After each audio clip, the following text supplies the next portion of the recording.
నమస్తే welcome to Sri paper news. ముందుగా headlines. ప్రత్యేక సిఎస్లు, ముఖ్య కార్యదర్శులు, సెక్రటరీలు, హెచ్ఓడీలతో ముఖ్యమంత్రి చంద్రబాబు నాయుడు భేటీ. రాష్ట్రంలో పేదరిక నిర్మూలనే లక్ష్యంగా పనిచేయాలని అధికారులకు దిశానిర్దేశం. డిప్యూటీ సీఎం పవన్ కళ్యాణ్ తో ఆస్ట్రేలియన్ హై కమిషనర్ భేటీ. రాష్ట్రంలో పెట్టుబడులకు ఉన్న అవకాశాలపై చర్చ. నందమూరులోని ఎర్రగడ్డ కాలువ వరద ముప్పు ప్రాంతాన్ని పరిశీలించిన ఏపీసీసీ అధ్యక్షులు వైఎస్ షర్మిల, జగన్ అధికారంలో ఉన్నప్పుడు ప్రత్యేక హోదా, పోలవరం కోసం ఏనాడైనా ధర్నా చేశాడా అని ప్రశ్న. రాష్ట్రంలో పేదరిక నిర్మూలనే లక్ష్యంగా పనిచేయాలని మంత్రులు, హెచ్ఓడీలు, కార్యదర్శులకు ముఖ్యమంత్రి నారా చంద్రబాబు నాయుడు దిశానిర్దేశం చేశారు. పేదరికం నుంచి ప్రతి ఒక్కరిని బయటపడేలా 4Pని అమలు చేయాలని సూచించారు. పేదరికం లేని సమాజ స్థాపనే లక్ష్యంగా కృషి చేయాలని సీఎం సూచించారు. రాష్ట్రంలో పేదరిక నిర్మూలనే లక్ష్యంగా పనిచేయాలని మంత్రులకు, హెచ్ఓడీలకు, కార్యదర్శులకు ముఖ్యమంత్రి చంద్రబాబు నాయుడు దిశానిర్దేశం చేశారు. రాష్ట్రంలో 12 లక్షల మంది దుర్భరమైన పేదరికంలో ఉన్నట్లు సమావేశంలో పేర్కొన్నారు.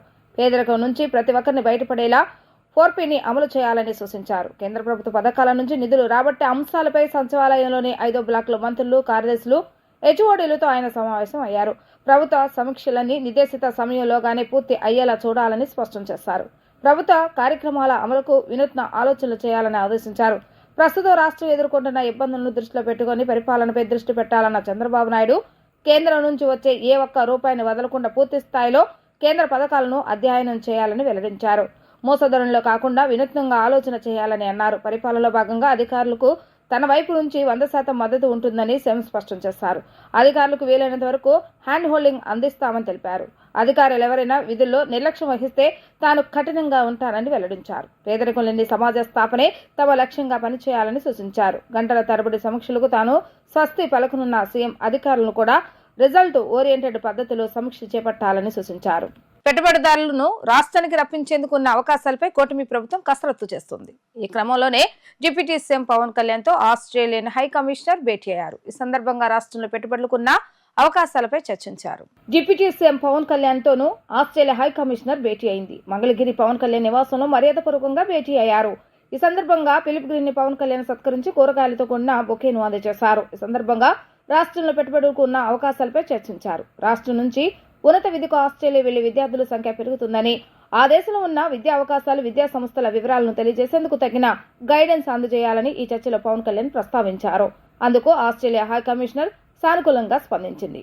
జగన్ అధికారంలో ఉన్నప్పుడు ప్రత్యేక హోదా కోసం, పోలవరం కోసం ఏనాడైనా ధర్నా చేస్తాడని ఏపీసీసీ రాష్ట్ర అధ్యక్షురాలైనటువంటి వైఎస్ షర్మిల ప్రశ్నించారు. ఇప్పుడు ప్రతిపక్ష హోదా కావాలని కోర్టుకు వెళ్లాడని ఆరోపించారు. నిజంగా ప్రజల పక్షాన నిలవాలంటే అసెంబ్లీకి వెళ్లాలి, అలా కాకుండా పార్టీ మరుగుడు కోసం ఢిల్లీకి వెళ్లి ధర్నా చేయడం హాస్యాస్పదం అని ఆమె మండిపడ్డారు. పశ్చిమ గోదావరి జిల్లా తాడేపల్లిగూడ నియోజకవర్గ పరిధిలోని నందమూరులోని ఎర్రకాల వరద ముంపు బారిన పడిన పంట చేనును ఏపీసీసీ రాష్ట్ర అధ్యక్షురాలు వైఎస్ షర్మిల పరిశీలించారు. ఈ సందర్భంగా ఆమె మాట్లాడుతూ వైఎస్ మానసపుత్రిగా రైతుల కోసం ప్రారంభించిన జలయజ్ఞం కార్యక్రమానికి జగన్ పాలనలో సమాధి కట్టారని ఆరోపించారు. పాత మంచినీటి ప్రాజెక్టులకు మరమ్మతులు కూడా చేయించకపోవడం దారుణమని మండిపడ్డారు. అందువల్లే రైతులు రాష్ట్రంలో వరదలకు తీవ్రంగా నష్టపోయారని తెలిపారు. ఇప్పటి ప్రభుత్వం అయినా రాబోయే రోజుల్లో ఈ పరిస్థితులు రాకుండా చర్యలు తీసుకుని రైతులకు నష్టపరిహారం అందజేయాలని డిమాండ్ చేశారు. తాడేపల్లిగూడెం నియోజకవర్గంలో ఇంతమంది రైతులు, నష్టపోయిన రైతులతో మాట్లాడడం జరుగుతుంది. ఇక్కడ మీరు వెనకాల చూస్తున్నారు, ఇలా వీళ్ళ పంటల్లోకి నీళ్ళు వచ్చిన పరిస్థితి. ఈ పరిస్థితి కేవలం ఈ గ్రామానికి చెందే 500 ఎకరాలు. ఇలా చుట్టుపక్కల గ్రామాలు, ఈ జిల్లా అంతా కలుపుకుంటే కనీసం 40,000 ఎకరాలు ఇలా నీట మునిగిందని అంచనా. మరి రైతులు ఇంతగా నష్టపోతుంటే ఏ ప్రభుత్వానికైనా ఎందుకు కనిపించడం లేదు? నేను రాగానే అమ్మా మా పొలాలు ఎంతగా మునిగిపోయాయో చూడమ్మా అని వాళ్ళందరూ నీళ్లలో దిగి మరి వాళ్ళ కష్టాలు చెప్పుకునే ప్రయత్నం చేశారు. అందుకే నేను కూడా నీళ్లలో దిగి వాళ్ళ కష్టాలకు రావాల్సిన అటెన్షన్, రావాల్సిన నష్టపరిహారం కోసం ఈరోజు కాంగ్రెస్ పార్టీ కూడా వాళ్ళ కష్టాలలో భాగం పంచుకోవడానికి ఈరోజు మేము కూడా నీళ్లలో దిగి మాట్లాడుతున్నాం. ప్రభుత్వాలు కళ్ళు తెరవాల్సిన అవసరం ఉంది. పక్క రాష్ట్రంలో రేవంత్ రెడ్డి గారు రుణమాఫీ చేశారు. ఇక్కడ రైతులు కూడా అమ్మా మాకు రుణాలున్నాయి, మాకు కూడా రుణమాఫీ అవసరము అని ప్రాధేయపడుతున్నారు. చంద్రబాబు గారికి చెప్తున్నాము, చంద్రబాబు గారు కాంగ్రెస్ పార్టీ కనుక అధికారంలో కూర్చుంటే తెలంగాణలో మాదిరిగానే ఇక్కడ కూడా 2 లక్షల వరకు రుణమాఫీ చేసే వాగ్దానం మేము ఇచ్చాము. కానీ మీరు ఇవ్వనంత మాత్రాన చెయ్యకూడదు అని రూల్ ఎక్కడా లేదు. ఎంతమంది పిల్లలు ఉన్నా అందరికీ తల్లికి వందనం వర్తిస్తుందని ఏపీ మంత్రి నారా లోకేష్ స్పష్టం చేశారు. ఈ పథకంపై శాసనమండలిలో సభ్యులు అడిగిన ప్రశ్నలకు మంత్రి సమాధానం చెప్పారు. తల్లికి వందనం పథకానికి విధి విధానాలను రూపొందిస్తున్నట్లుగా చెప్పారు. పైగా ఈ పథకం ప్రభుత్వ ప్రైవేట్ స్కూల్లో చదివే విద్యార్థులందరికీ వర్తిస్తుందని అన్నారు. ఎన్డీఏ ప్రభుత్వం అధికారంలోకి వస్తే ఎంతమంది పిల్లలుంటే అంతమందికి ఇస్తామని ఎన్నికల ప్రచారంలోనే చెప్పామని, ఆ మాటకు కూడా కట్టుబడి ఉన్నామని అసెంబ్లీలో మంత్రి నారా లోకేష్ ప్రస్తావించారు. నిబంధనలు రూపొందించేందుకు కాస్త సమయం కావాలని అన్నారు. ఎలాంటి లోటుపాట్లు లేకుండా రూపొందించడమే తమ లక్ష్యమని అన్నారు. ఈ అంశంపై మంత్రులతో చర్చిస్తున్నట్లుగా చెప్పారు. గతంలో ఒక్కొక్కరికి 15,000 ఇస్తామని చెప్పి ఆ తర్వాత 14,000, అనంతరం 13,000కు తగ్గిందని అన్నారు. అర్హత నిబంధనలు కూడా గత ప్రభుత్వం మర్చిందని అన్నారు. ఇలాంటి లోటుపాట్లు లేకుండా చూస్తామని అన్నారు. తల్లికి వందనం కింద ప్రతి ఒక్కరికి 15,000 రూపాయలు ఇస్తామని తెలిపారు. ఎన్డీఏ ప్రభుత్వం అధికారంలోకి వచ్చే ముందల చాలా స్పష్టంగా ఎంతమంది బిడ్డలు ఉంటే అంతమంది బిడ్డలకి ఇస్తామని హామీ ఇస్తాం జరిగింది. ఆ హామీకి మేము కట్టుబడి ఉన్నాం. రెండో అంశం అధ్యక్ష, అందుకే గైడ్ లైన్స్ రూపొందించడానికి కొంచెం సమయం కావాలని అడిగాం. నేను కూడా ఇది కొంచెం సీరియస్గా తీసుకుంటున్నా. మంత్రులందరితో కూడా మేము చర్చిస్తున్నాం. గతంలో జరిగిన లోటుపాట్లు జరగకూడదనేది మా లక్ష్యం. మీరన్నట్టు గతంలో 15,000 రూపాయలని, తర్వాత అది కాస్త నెక్స్ట్ ఇయర్ 14,000కి అయింది, తర్వాత 13,000కి అయింది. 1,000 రూపాయలు టీఎంఎఫ్ అన్నారు, ఇంకో 1,000 రూపాయలు ఎస్ఎంఎఫ్ అని అది డబ్బులు తీసుకుంటాం జరిగింది. అంతేకాకుండా ఎలిజిబిలిటీ క్రైటీరియా కూడా మార్చడం జరిగింది అధ్యక్ష. గ్రామాలు వచ్చే గల 5,000 రూపాయలు నెలకు వస్తే ఆటోమేటిక్గా వాళ్ళు ఎలిజిబుల్ అనేది, 5,000 కన్నా తక్కువ వస్తే ఎలిజిబుల్ అన్నారు. అట్లా మళ్ళీ దాన్ని మార్చారు.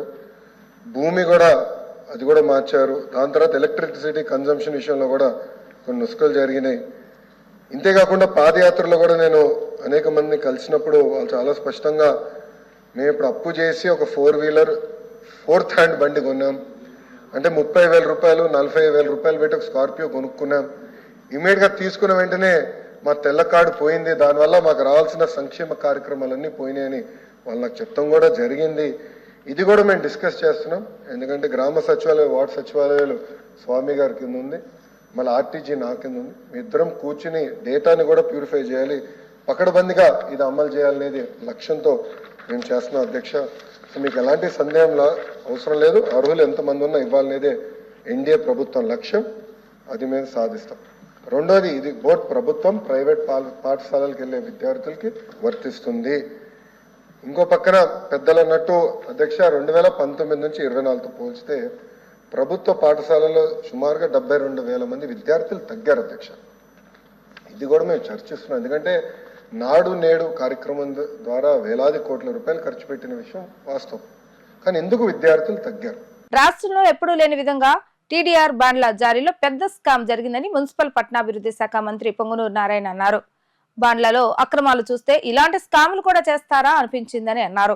రాజకీయ ఒత్తిళ్లకు తలగ్గకుండా అధికారులు నిబంధనల ప్రకారం పనిచేయాలని అన్నారు. సచివాలయంలో పట్టణ ప్రణాళిక విభాగంలోని అధికారులతో మంత్రి నారాయణ సమీక్ష నిర్వహించారు. ఈ సందర్భంగా ఆయన మాట్లాడుతూ టౌన్ ప్లానింగ్ విభాగంలో గత 5 ఏళ్లలో పరిస్థితి దారుణంగా ఉందని చెప్పారు. విశాఖపట్నం, తణుకు, గుంటూరు, తిరుపతిలో టీడీఆర్ బాండ్ల జారీలో భారీగా అక్రమాలు జరిగాయని చెప్పారు. తణుకులో 29 బాండ్లను జారీ చేస్తే అన్ని అక్రమమేనని తెలియదన్నారు.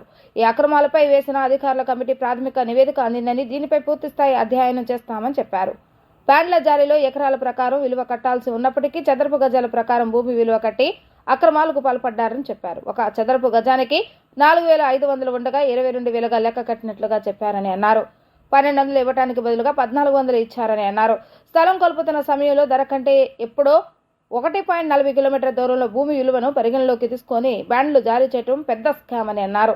తణుకులో బాండ్ల జారీలో అక్రమాలకు పాల్పడ్డ 3 అధికారులను సస్పెండ్ చేసినట్లుగా మంత్రి నారాయణ తెలిపారు. మొత్తంగా 100 కోట్ల అక్రమాలు జరిగాయని స్పష్టం చేశారు. ఈ అక్రమాలపై సీఎంతో చర్చించి నిర్ణయం తీసుకుంటామని అన్నారు. టీడీఆర్ బాండ్స్ విషయంలో ఎన్నో అవకతవకలు జరిగినట్టుగా దాని మీద కమిటీలు కూడా వేశారు. గత ప్రభుత్వం వేసింది. తణుకు, తిరుపతి, తర్వాత వచ్చి గుంటూరు, తర్వాత విశాఖపట్నం టీడీఆర్ బాండ్స్ రిపోర్ట్లు వచ్చినాయి. అంటే ఫస్ట్ యాక్చువల్గా తణుకులో 29 టీడీఆర్ బాండ్స్ ఇచ్చారు. అంటే 1:200 ఇవ్వాల్సింది 1:400 ఇచ్చారు. తర్వాత 4,500 స్క్వేర్ యాడ్ రేట్ ఉంటే దాన్ని 22,000కి వేశారు. 4,500 స్క్వేర్ యాడ్ ఉంటే అక్కడ ఒక 1.4 కిలోమీటర్లో ఉండే రేటుని తీసుకొచ్చేసి వాల్యుయేషన్ చేశారు. ఇది ఒక పెద్ద స్కామ్. దీని మళ్ళా ఏసీబీకి ఇచ్చారు, వాళ్ళు రిపోర్ట్ ఇచ్చారు. ఒక ముగ్గురిని సస్పెండ్ చేశారు, వాసుబాబు అని, తర్వాత రామకృష్ణ అని, తర్వాత ప్రసాద్ అని. అయితే ఈ రిపోర్ట్ యాక్చువల్గా ఇప్పుడే వచ్చింది, దాన్ని ఇంకా స్టడీ చేయలేదు. ఆ రిపోర్ట్ని యాక్చువల్గా ఇవాళ స్టడీ చేస్తాం. అయితే ఇక్కడ ఏంటంటే మెయిన్గా ఏదైతే ఎక్కడైతే స్కామ్ జరిగిందో ఇమీడియట్గా ఏం చేశారంటే అక్కడ బాండ్స్ని హోల్డ్ చేశారు. బట్ 100 కోట్ల యాక్చువల్గా ఫ్రాడ్ జరిగినట్టుగా దీంట్లో ప్రిలిమినరీ రిపోర్ట్ ఉంది. దీని మీద యాక్చువల్గా ఇవాళ వచ్చింది రిపోర్ట్. యాక్చువల్గా అది స్టడీ చేసి చేయడం జరుగుతుంది. దీని మీద ఏసీబీ డీసీ కూడా యాక్చువల్గా రిపోర్ట్ ఇచ్చారు. తర్వాత అదేవిధంగా తిరుపతి తీసుకుంటే తిరుపతిలో కూడా ఇదే విధంగా చేశారు. ఇక్కడైతే స్క్వేర్ యార్డ్స్ కింద క్యాలిక్యులేట్ చేయాల్సి ఉంటే తణుకులు ఎకరాల కింద క్యాలిక్యులేట్ చేశారు. జగన్ అవినీతిపై రాష్ట్రపతి ప్రధాని సిబిఐకి ఫిర్యాదు చేస్తామని మాజీ ఎమ్మెల్సీ బుద్దా వెంకన్న అన్నారు. వెంటనే విచారణ చేసి జగన్ పై చర్యలు తీసుకోవాలని, జగన్ కు మంజూరు చేసిన బెయిల్ వెంటనే రద్దు చేయాలని కోరారు. కూటమి అధికారంలోకి వచ్చాక రాష్ట్రానికి మంచి రోజులు వచ్చాయని, ఈ నేపథ్యంలో కాళికాదేవి చంద్రబాబు నాయుడు ఫ్లెక్సీలతో ఊరేగింపు నిర్వహిస్తున్నట్లుగా తెలిపారు. వంటౌన్లోని కాళికాదేవి చంద్రబాబు నాయుడు ఫ్లెక్సీలతో మాజీ ఎమ్మెల్సీ బుద్దా వెంకన్న ఆధ్వర్యంలో ఊరేగింపు కార్యక్రమం జరిగింది. బుద్దా అప్పారావు నిలయం నుండి దుర్గగుడి వరకు బుద్దా వెంకన్న పాదయాత్ర చేశారు. టోల్గేట్ వద్ద ఉన్న దుర్గమ్మకు ప్రత్యేక పూజలు నిర్వహించిన అనంతరం ఆయన మాట్లాడుతూ జగన్ కొత్త డ్రామాలు ఆడుతున్నాడని, అబద్ధం అవినీతి అంటే జగన్ కు బాగా ఇష్టమని అన్నారు. ఇప్పుడు అబద్దాలతో ఢిల్లీలో మాయదారణ చేస్తున్నాడని, పెన్షన్ విషయంలో ప్రజలను జగన్ మోసం చేశాడని అన్నారు. చంద్రబాబు నాయుడు చెప్పిన విధంగానే పెన్షన్ 4,000 రూపాయలు పెంచారని, చంద్రబాబు నాయుడు పాలనలో ఇప్పుడు ప్రజలంతా ప్రశాంతంగా ఉన్నారని చెప్పారు. తండ్రి అధికారం అడ్డం పెట్టుకుని జగన్ జోచుకున్నాడని ఆరోపించారు. 2004-2009లో జగన్ ఎన్నికల అఫిడవిట్ ను పరిశీలించాలని 84 కోట్ల అడ్వాన్స్ ట్యాక్స్ కట్టే పరిస్థితి ఎలా వచ్చిందని అన్నారు. 42,000 కోట్ల ఈడీ అప్పట్లో జప్తు చేసిందని, ఈ 5 ఏళ్లలో మద్యం, మైనింగ్, ఇసుక మాఫియాలతో కోట్లు దోచుకున్నాడని చెప్పారు. గత అవినీతిపై జగన్ జైలుకు వెళ్లాడని, ఈ 5 ఏళ్లలో ఎంత అవినీతి జరిగిందో విచారణ చేయాలని డిమాండ్ చేశారు. ఈ రోజు జగన్మోహన్ రెడ్డి ఒక కొత్త డ్రామాకి తెరలేపాడు. ఏంటంటే అది ఢిల్లీ వెళ్ళి ఈ రాష్ట్ర పరిస్థితుల మీద వివరిస్తాడు. ఏం వివరిస్తావా నువ్వు? ఆ అక్షరం అంటే 2 ఇష్టం ఆయనకి. ఒకటి అబద్ధం, రెండోది అవినీతి. నువ్వు నీ అవినీతి గురించి ప్రధానమంత్రి మోడీ గారికి చెప్పగలవా? 5,000 కోట్ల రూపాయలు అడ్వాన్స్ ట్యాక్స్ కట్టే దీనికి వెళ్ళిపోయాడు. అలాగే అవాళ దానిపై 84 కోట్లు అడ్వాన్స్ ట్యాక్స్ కట్టడం అంటే ఏ స్థాయి అవినీతి జరిగిందో మీరు ఒక్కసారి ఆలోచించుకోండి. 5,000 కోట్ల రూపాయలకి 84 కోట్ల రూపాయలు అడ్వాన్స్ ట్యాక్స్ కట్టాడు. మరి ఇప్పుడంతా వాళ్ళ తండ్రి దోచుకున్నప్పుడే ఆయన మీద 42,000 కోట్లు ఈడీ జప్తు చేస్తే, ఇవాళ ఈ 5 సంవత్సరాల్లో ఇసుక, మద్యం, గ్రానైట్ రకరకాల దోపిడీలు చేశాడు. లక్షల కోట్లు దోపిడీ చేశాడు. నీ స్వహస్తాలతో, నీ ఎమ్మెల్యేలు, నీ ఎమ్మెల్సీలతో నా మీద కూడా విచారణ జరపండి.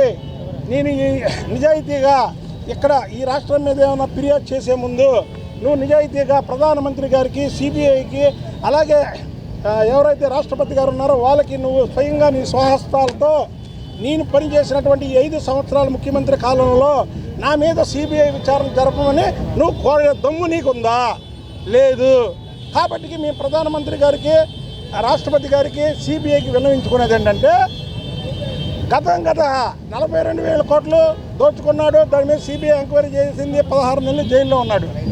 ఇవాళ ఈ 5 సంవత్సరాల మీద కూడా సిబిఐ ఎంక్వైరీ జరగాలి. జగన్మోహన్ రెడ్డి అవినీతి బయట పెట్టాలి. మాది ఒకటే, జగన్మోహన్ దోచుకున్నటువంటి డబ్బు అంతా కూడా ప్రజాధనం, అది ప్రజలకు పంచాలి. గన్నవరం నియోజకవర్గంలో ఎటువంటి అవినీతి చేయనని ఎమ్మెల్యే యార్లగడ్డ వెంకటరావు తెలిపారు. పుచ్చలపల్లి సుందరయ్య, కాకాని వెంకటరత్నం అడుగుజాడల్లో నడిచి నియోజకవర్గాన్ని అభివృద్ధి దిశగా నడిపిస్తానని హామీ ఇచ్చారు. మల్లవల్లి అశోక్ లేలాండ్ కంపెనీని నేనే తీసుకొచ్చా, రీఓపెనింగ్ చేయించారని తెలిపారు. జీడిమెట్ల నుండి 150 మంది పారిశ్రామికవేత్తలు గన్నవరం నియోజకవర్గంలో పరిశ్రమలు పెట్టుబడులు పెట్టడానికి సిద్ధంగా ఉన్నారని వారు స్పష్టం చేశారు. రాబోయే కాలంలో ఏపీలో నెంబర్ 1 పారిశ్రామిక వాడుగా మల్లవల్లి ఇండస్ట్రియల్ కారిడార్ ను అభివృద్ధి చేస్తామని హామీ ఇచ్చారు. గన్నవరం నియోజకవర్గ ఆయకట్ నీటి ఎద్దడిని దృష్టిలో పెట్టుకుని నియోజకవర్గ పరిధిలోని రైతులకు నీటి మోటార్లను తన సొంత నిధులతో రైతన్నులకు మోటార్లను గన్నవరం ఎమ్మెల్యే యార్లగడ్డ వెంకటరావు ఏర్పాటు చేశారు. ఈ సందర్భంగా ఎమ్మెల్యే వెంకటరావు మాట్లాడుతూ గతంలో 2019లో తన సొంత నిధులతో 18 మోటార్లను రైతు సోదరులకు ఇవ్వడం జరిగిందని తెలిపారు. సుమారు 50 మోటార్లను తన సొంత నిధులు ₹1 కోటి వెచ్చించి రైతన్నులకు పంపిణీ చేయడం జరిగిందని వెల్లడించారు. రైతులకు మోటార్ల కొరత ఉందని కొంతమంది రైతులు తన దృష్టికి తీసుకువచ్చారని తెలిపారు. ఎన్నికల ప్రచారంలో రైతులకు నీటి సమస్య, మోటార్ సమస్య వస్తే తాను ఆదుకుంటానని మాట ఇచ్చానని గుర్తు చేశారు. రైతన్నకు ఇచ్చిన హామీని తన సొంత నిధులతో సుమారు ₹1 కోటి వెచ్చించి మోటార్లు ఇచ్చి మాట నిలబెట్టుకుంటున్నానని అన్నారు. 6 గలం శ్రమించి కష్టపడే రైతులకు ఏ సమస్య వచ్చినా అండగా నిలబడతానని హామీ ఇచ్చారు. గన్నవరం మండలానికి చెందిన గ్రామాలకు చెందిన రైతు సోదరులకి మోటార్లు అందజేయడం జరిగింది. గతంలో 2019లో నేను 14-18 మోటార్లు కొనిచ్చిన పరిస్థితి ఆ రోజు. తర్వాత రైతుల దగ్గర మోటార్లు లేవు, అంతకుముందు పెట్టిన తీసుకెళ్ళిపోయారని చెప్పి వచ్చి మా కార్యాలయంకి వచ్చి సంప్రదిస్తే మేము ఎన్నికల ప్రచార కార్యక్రమంలో భాగంగా కూడా నేను చెప్పడం జరిగింది. రాబోయే కాలంలో మోటార్ల సమస్య వస్తే మిమ్మల్ని నేను ఆదుకుంటానని చెప్పాను. నేను ఇచ్చిన హామీ మేరకు వాళ్ళకి నా సొంత ఖర్చులతో దాదాపు ₹1 కోటి ఖర్చు పెట్టి మోటార్లు ఇవ్వడం జరుగుతుంది. 6 కాలం కష్టపడే రైతు సోదరుల విషయంలో ఇచ్చిన మాట మేరకైనా ఇవ్వని మాటకైనా కష్టపడి పనిచేస్తాను. కేడీసీసీ బ్యాంక్ చైర్మన్ 1 సంవత్సరం పనిచేస్తే నేను ఈ జిల్లాలో కౌలు రైతులు చనిపోయినా ₹1,00,000 ఇచ్చాను. ఎద్దు చనిపోతే 25,000 ఫ్రీగా ఇచ్చాను. అలా 6 కాలం కష్టపడే రైతు సోదరుల కోసం ఎంత చేసినా తక్కువ నేను భావిస్తూ రైతు సోదరులకి ఇబ్బంది రాకూడదన్న ఉద్దేశంతో ఈ మోటార్లు ఏర్పాటు చేయడం జరిగింది. రాబోయే కాలంలో ఏపీలో నెంబర్ 1 పారిశ్రామిక కారిడార్గా మల్లవల్లిని తీర్చిదిద్దే ఎన్నికల హామీగా 15,000 మందికి ఉద్యోగ అవకాశాలు కల్పించకపోతే నేను ఈసారి పోటీ చేయను, ఓటాడని చెప్పాను. ఎట్టి పరిస్థితుల్లో లైలాండ్ రావడంతో 7,000 వరకు ఇంక 8,000 అసలు మ్యాటర్ 20,000 25,000 మందికి ఉద్యోగ ఉపాధి అవకాశాలు కల్పిస్తే అలాగే సూపర్ 6 లేని ఇచ్చిన పథకాల్లో భాగంగా రామవరపూడి దగ్గర ఇంకేపడాలి వంతులు కానీ ఏలూరు కాలం 137.6 కిలోమీటర్ల దగ్గర నుంచి ఏలూరు కెనాల్ని లింక్ ప్రాజెక్ట్ కానీ అలాగే బ్రహ్మలింగ చెరువు రిజర్వాయర్ చేయడం కానీ ఈ 3 ఇవాళ ముఖ్యమంత్రి గారితో శాసనసభలో ఆయన లెటర్లు ఇచ్చా. ఎట్టి పరిస్థితుల్లో అవి కూడా చేసి తీరుతాం. ఎయిర్పోర్ట్ ఎదురుగా ఒక ఎమ్మెల్సీ కంపెనీలో తీసుకొస్తే ట్రై చేస్తా. అన్ని శాఖల మీద సమీక్షలు చేసి దాదాపు 19 రోజులు నేను సమీక్షలు చేశాను. గ్రీవియన్స్ డే పెట్టి జిల్లా కలెక్టర్ గారిని, పోలీస్ అధికారులని, అందరూ అధికారులను పిలిచి కన్వర్ అసెంబ్లీ కన్వెన్షన్ పెడితే 5,000 మంది చర్చలు ఇచ్చిన పరిస్థితి. ఈ నియోజకవర్గంలో భూ దోపిడీలు, భూ కబ్జాలు, ₹3 కోట్ల క్యాష్ రిజిస్ట్రేషన్ అని రకరకాల అర్జీలతో 5 ఏళ్ల జగన్ ప్రభుత్వంలో తెలుగుదేశం కార్యకర్తలు చాలా ఇబ్బందులు ఎదుర్కొన్నారని చంద్రబాబు నాయుడు సతీమణి నారా భువనేశ్వరి అన్నారు. కార్యకర్తలు పార్టీ కోసం ప్రాణాలు పణంగా పెట్టారని గుర్తు చేశారు. కుప్పం ప్రజలకు తాము ప్రకటించిన ప్రత్యేక మేనిఫెస్టోను చంద్రబాబు నాయుడు తప్పకుండా అమలు చేస్తారని ఆమె స్పష్టం చేశారు. ముఖ్యమంత్రి నారా చంద్రబాబు నాయుడు సతీమణి నారా భువనేశ్వరి చిత్తూరు జిల్లా కుప్పం నియోజకవర్గంలో 2వ రోజు పర్యటించారు. ఈ సందర్భంగా ఆమె మాట్లాడుతూ కుప్పం మున్సిపాలిటీ అభివృద్ధికి 250 కోట్ల రూపాయలను ముఖ్యమంత్రి చంద్రబాబు నాయుడు మంజూరు చేశారని తెలిపారు. గత 5 ఏళ్లుగా పార్టీ కార్యకర్తలు కుప్పంలో చాలా ఇబ్బందులు ఎదుర్కొన్నారని వెల్లడించారు. పార్టీ కోసం జీవితాలను త్యాగం చేశారని కొనియాడారు. ఎంతో మంది టీడీపీ కార్యకర్తలు తమ ప్రాణాలు పార్టీ కోసం పణంగా పెట్టారని గుర్తు చేశారు. పార్టీ కోసం కష్టపడిన ప్రతి కార్యకర్తకు తగిన గుర్తింపు ఉంటుందని భరోసా కల్పించారు. కష్టాలు ఎదుర్కొన్న కార్యకర్తలకు పార్టీ అన్ని వేళలా అండగా నిలబడుతుందని అన్నారు. కుప్పం ప్రజలకు ఇచ్చిన ప్రత్యేక మేనిఫెస్టోను చంద్రబాబు నాయుడు తప్పకుండా అమలు చేస్తారని ఆమె స్పష్టం చేశారు. మీకు మీ కుటుంబంలో మీ బిడ్డలకి ఉద్యోగాలు కలిగిందా? ఇవన్నీ మీరు ఆలోచించారు గనక మీరు ముందుకొచ్చి ఎవరికి ఏమి మాట్లాడకుండా చెప్పకుండా మీ ఓటుతో ప్రజల ప్రభుత్వం అనేది మీరు తీసుకొచ్చారు. అది మీలో ఉండే గొప్పదనం. పోయిన వైసీపీ ప్రభుత్వం వాళ్ళు చేసిన అరాచకాలు ప్రతి ఒక్కడు భరించారు. అందుకే మీరందరూ కలిసి ప్రజల ప్రభుత్వం తీసుకొచ్చినందుకు, కూటమి ప్రభుత్వం తీసుకొచ్చినందుకు తప్పకుండా ఈ కూటమి ప్రభుత్వం మీకు ఏమేమి చేయాలో, తప్పకుండా ఏమేమి హామీలు మీకు ఇచ్చారో తప్పకుండా అది చంద్రబాబు నాయుడు గారు ముందుకు తీసుకెళ్తారు. మీకు ఆయన నాయకత్వం గురించి తెలుసు. ఆయన కుప్పం నియోజకవర్గానికి ఏమి ఆయన ఇస్తానన్నారో తప్పకుండా అది ముందుకు తీసుకెళ్తారు. మెయిన్గా ఇక్కడ ఫ్యాక్టరీలు కానీ, ఇండస్ట్రీస్ కానీ తప్పకుండా తీసుకొస్తారు. మీ బిడ్డలకి ఉద్యోగాలు కలిగిస్తారు. మీరు ఇతర రాష్ట్రాలకి వెళ్ళక్కర్లేదు. ఏ తల్లైనా కోరుకుంటుంది బిడ్డలు తనతో ఉండాలని. తప్పకుండా అది జరుగుతుంది. ఆయన ఇంకేమి చెయ్యాలి, ప్రజలకి ఇంకేమి చేస్తే వాళ్ళు సంతోషంగా ఉంటారు. ఆ సంతోషంతో మన రాష్ట్రం అభివృద్ధి చెందాలి. ఎందుకంటే ప్రజలు సంతోషంగా ఉంటేనే కదా ఒక రాష్ట్రం సంతోషంగా ముందుకెళ్తుంది. అవునా కాదమ్మా? కుటుంబం ఎంతో రాష్ట్రం కూడా అంతే. సో తప్పకుండా మీకు ఆయన తప్పకుండా చాలా పథకాలు తీసుకొచ్చి ప్రజల కోసం ఆయన ముందుకెళ్తారు. ఒకటే మిమ్మల్ని కోరేది, ఒక్క 5 సంవత్సరాలు మీరు అప్పుడు ఆయన గెలిపించారు. మనకి ఒక రాజధాని లేకుండా అయిపోయింది. ఎందుకంటే మీ ఇంకొక 5 సంవత్సరాలు ఈ రాక్షస పాలన వచ్చింది. అదే చంద్రబాబు నాయుడు గారు ఇంకొక 5 సంవత్సరాలు ఉండుంటే మన రాష్ట్రం అభివృద్ధి చెంది ఎక్కడో ఈ యావత్ భారతదేశంలో నంబర్ 1 స్టేట్ గా ఉండేది. అదే కాకుండా మహాగణపతి ఆశీస్సులతో నూతన ప్రభుత్వంలో శుభాలు చేకూరి రాష్ట్ర ప్రజలందరూ సుఖ సంతోషాలతో జీవించాలని విజయవాడ పార్లమెంట్ సభ్యులు కేశినేని సతీమణి జానకి లక్ష్మి, మాజీ ఎమ్మెల్సీ బుద్ధా వెంకన్న పేర్కొన్నారు. డుండి గణేష సేవా సమితి ఆధ్వర్యంలో వినాయకుని మట్టి విగ్రహం నెలకొల్పడం జరిగిందని అన్నారు. రానున్న వినాయక చవితి వేడుకల పర్యావరణ హితం కోరుతూ మట్టి గణపతి ప్రతిమలను పూజించాలని ప్రజలకు విజ్ఞప్తి చేశారు. డుండి గణేష సేవా సమితి ఆధ్వర్యంలో పశ్చిమ నియోజకవర్గం లేబర్ కాలనీ సెంటర్ సితారా జంక్షన్ లో 72 అడుగుల మహామట్టి గణపతి భారీ విగ్రహ ఏర్పాటుకు శంకుస్థాపన మహోత్సవం ఘనంగా నిర్వహించారు. విజయవాడ పార్లమెంట్ సభ్యులు కేశినేని శివనాథ్ చిన్ని సతీమణి కేశినేని జానకి లక్ష్మి, తెలుగుదేశం పార్టీ మాజీ ఎమ్మెల్సీ బుద్ధా వెంకన్న ముఖ్య అతిథులుగా పాల్గొన్నారు. ఈ కార్యక్రమంలో 72 అడుగుల మట్టి వినాయకుని ప్రతిష్ఠించే ప్రదేశంలో నిర్వహించిన శంకుస్థాపన కార్యక్రమంలో భాగంగా స్తంభపు పూజ చేశారు. ఈ సందర్భంగా కేశినేని శివనాథ్ చిన్ని సతీమణి జానకి లక్ష్మి మాట్లాడుతూ డుండి గణేష సేవా సమితి వారి ఆధ్వర్యంలో పర్యావరణ పరిరక్షణ ముఖ్య ఉద్దేశంతో ఏర్పాటు చేస్తున్న 72 అడుగుల మహాగణపతి విగ్రహం రాష్ట్ర ప్రజలకు చక్కటి సందేశాన్ని అందిస్తుందని అన్నారు. నూతన ప్రభుత్వం ఏర్పాటైన సందర్భంగా రాష్ట్ర ప్రజలు ప్రతి పండుగను ఆనందోత్సాహంతో జరుపుకోవాలనే ఉద్దేశంతో ఈ ఉత్సవాలకు అంకురార్పణ చేస్తామని అన్నారు. వినాయక చవితికి మట్టి ప్రతిమలను వాడి పర్యావరణాన్ని కాపాడుకోవాలని ఆమె కోరారు. అనంతరం బుద్ధా వెంకన్న మాట్లాడుతూ విజయవాడలోనే కాక రాష్ట్ర వ్యాప్తంగా ప్రకృతి పర్యావరణ పరిరక్షణ యొక్క ముఖ్య ఉద్దేశంతో 72 అడుగుల మట్టి గణపతి విగ్రహాన్ని ఏర్పాటు చేయడం శుభ పరిణామమని అన్నారు. గత ప్రభుత్వ హయాంలో రాష్ట్ర ప్రజలు పండుగలు చేసుకోవటం మర్చిపోయారని, నూతన ప్రభుత్వం ఏర్పడినప్పటి నుండి రాష్ట్ర ప్రజల బాగోగులు చూసుకోవటమే ప్రధాన ఎజెండాగా కూటమి ప్రభుత్వం పనిచేస్తుందని అన్నారు. మన సంస్కృతి సంప్రదాయాలను పరిరక్షించడం కూడా రాజకీయ పార్టీలకు తమపై బాధ్యత ఉందని అన్నారు.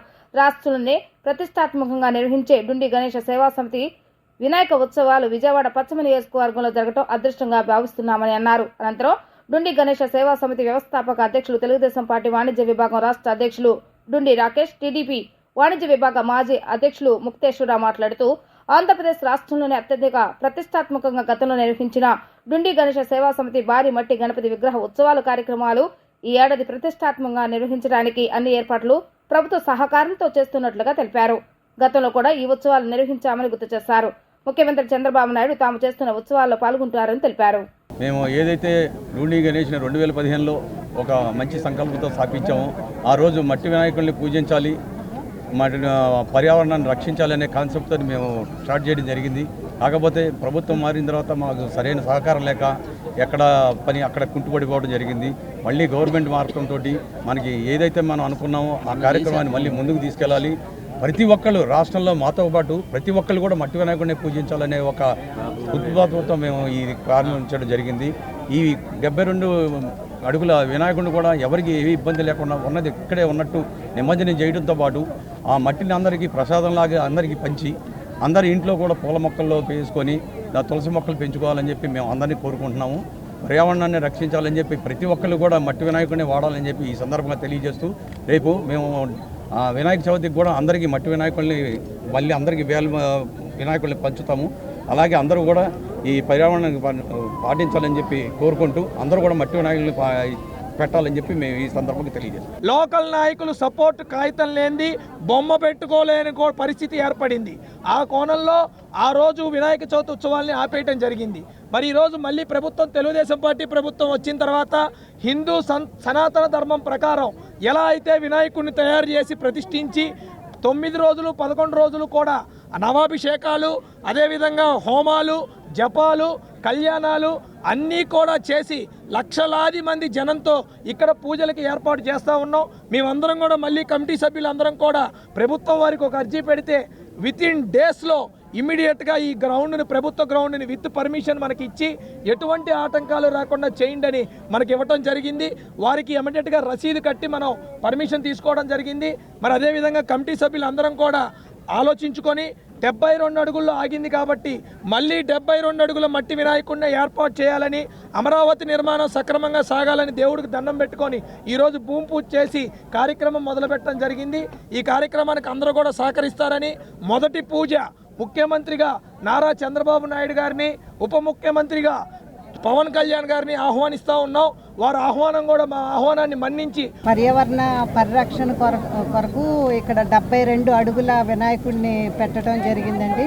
మట్టి వినాయకుడు కాబట్టి పర్యావరణం రక్షిస్తుందని, అలాగే మనం అందరం చాలా హ్యాపీగా వినాయకుడి కోసం ఇవన్నీ చేయటం జరిగిందండి. గత ప్రభుత్వంలో అవన్నీ నాశనం అవ్వటం జరిగింది. మళ్ళీ మనం అందరం ఆనందంగా మళ్ళీ వినాయకుడిని నిలబెట్టడం జరిగింది. అందుకని అంటే ఎంపీ గారు ఢిల్లీలో ఉన్న సందర్భమున నేను వచ్చి ఇది హాజరవ్వటం జరిగిందండి. నాకు కూడా చాలా ఆనందంగా ఉందండి దీంట్లో పాల్గొనటం. వార్తలు ముగించే ముందు హెడ్లైన్స్ మరొకసారి. ప్రత్యేక సిఎస్ ముఖ్య కార్యదర్శులు, సెక్రటరీలు, హెచ్ఓడీలతో ముఖ్యమంత్రి చంద్రబాబు నాయుడు భేటీ.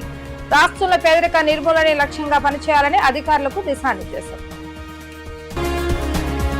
డిప్యూటీ సీఎం పవన్ కళ్యాణ్ తో ఆస్ట్రేలియన్ హై కమిషనర్ భేటీ. రాష్ట్రంలో పెట్టుబడులకు ఉన్న అవకాశాలపై చర్చ.